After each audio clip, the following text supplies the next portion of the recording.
Hello and welcome back to Lubuto's Diary. My name is Patience Sumpemo and I talk about finances, fashion, relationships, and purpose.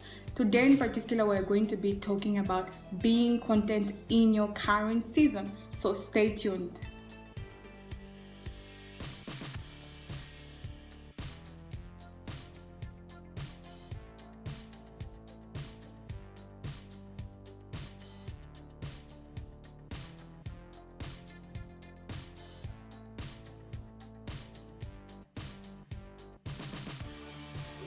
Sometimes it feels like the next step of your life will be more exciting. It will bring forth happiness and everything. And, to an extent, it's okay to think that way, that you will be happy achieving something. But to think that that will be the source of your happiness, that's where an error transpires. Because if at all it doesn't happen the way you anticipated, it means that obviously you will never be happy. You'll be living a frustrated life. Something that I learned in economics: consumers always prefer more to less. Like when they have more money, they prefer to have more of commodities than they had before. Something that I would like to bring across is that happiness is a decision. Regardless where you are in life, there's something to be grateful for, regardless how the situation can be. In fact, the Bible, in the book of 2 Thessalonians 5:18, the Bible urges us, saying that be thankful in all circumstances, because this is the will of God for you. So regardless what you can be going through, there's something to be grateful for. Being thankful regardless the situation you're in shows that you in fact have faith in God. Because I remember in the book of John 6, before the Lord Jesus Christ multiplied the bread, the 5 loaves of bread and 2 fish, though that was the only food that was available to feed thousands of people, he gave thanks, and afterwards the food was multiplied. So for me, that showed me that sometimes God can't give you more if you're not grateful for the small things he's doing in your life right now. Because it shows that even if he brought other things, you cannot be grateful, because you're not able to acknowledge the small things that he's able to do. Because the small things that he's doing in your life is just a sign that in fact an abundance of rain is about to come in your life. It's just about a matter of time before it actually comes.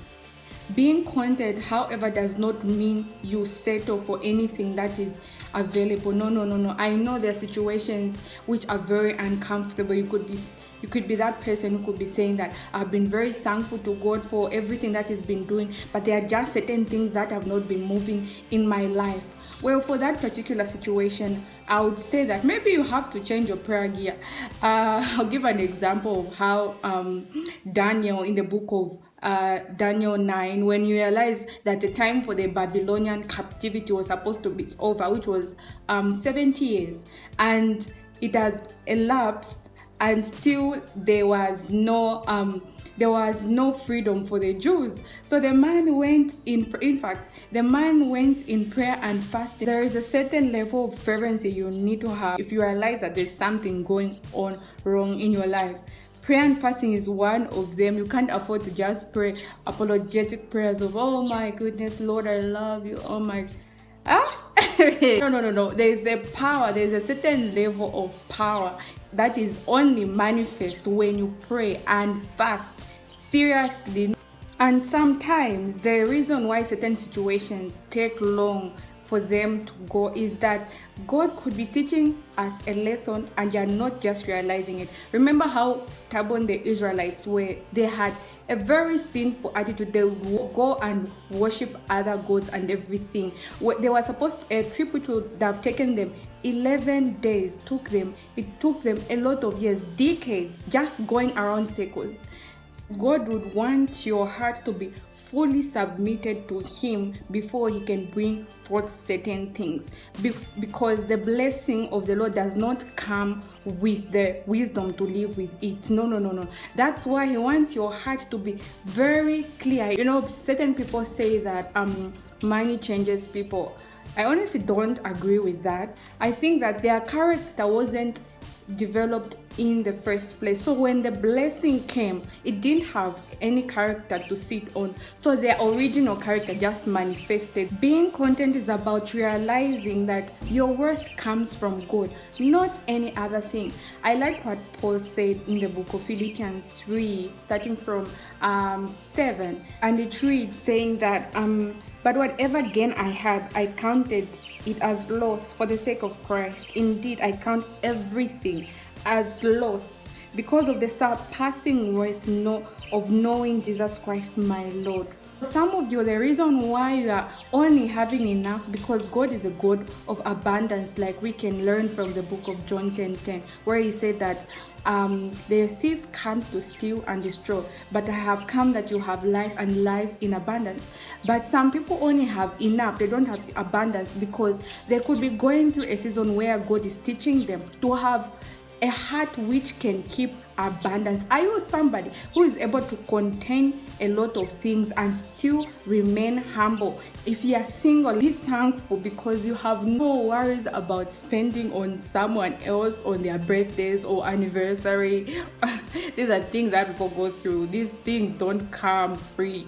You are in a relationship, be thankful you have a gift in form of a person who is able to carry your burdens with you. You are able to vent over them and everything. Be thankful in every situation. You have a roof over your head. Be thankful you are able to have a meal every day. Be thankful you have someone to pay for your school fees. Be thankful. Always recognize the good things that God is doing in your life. It's just a matter of time before God changes your situation. If you are told there are certain things you want him to change in your life. If you are in a place where you are believing God for more, I would just urge you to continue being faithful. One of the people that have intrigued me in the Bible is Cornelius. Cornelius in the book of Acts was such a giver, so much that his giving came before the Lord as a memorial, and the Lord answered his prayers. So it didn't matter whatever he gave, but his prayers, whatever he prayed for, was answered. So you can only imagine if you are being faithful in whatever you are doing. God is not overlooking that fact. God is not overlooking whatever you are doing, your service, your diligence at your church, your prayers, the times you are sacrificing. I was talking to someone this week, and I was telling them that sometimes you might not see that your seed is actually growing, but God does watch. He says in the book of Galatians 6, this is 7, to say that God cannot be mocked. Whatever a man sows, that he shall reap. Meaning, it doesn't matter what you sow, you will reap the harvest. I just want you to be aware of the things that you're doing. And sowing is not just in form of finance. It's about what you're doing with your time. Even your bundle. Are you able to text someone to give them a word of encouragement? I don't want you to be that person who actually living through life frustrated. The future can be better, but your happiness is not in the future. Your happiness is right now, because the joy of the Lord is your strength. If you're not born again, I would even urge you to do so, because God has put a sense of eternity within man, so that nothing in this world can satisfy except him. You must be born again, ladies and gentlemen. And if you're that person, you can just text me or comment in the comment box, or if that's too public for you, just search for on Facebook Pay More Patience and we can have a chat. If you are new to this channel, don't forget to subscribe, and don't forget to leave your comment in the comment box. Don't forget to like if you found the video helpful. Don't forget to share. I love you so much. See you in the next video.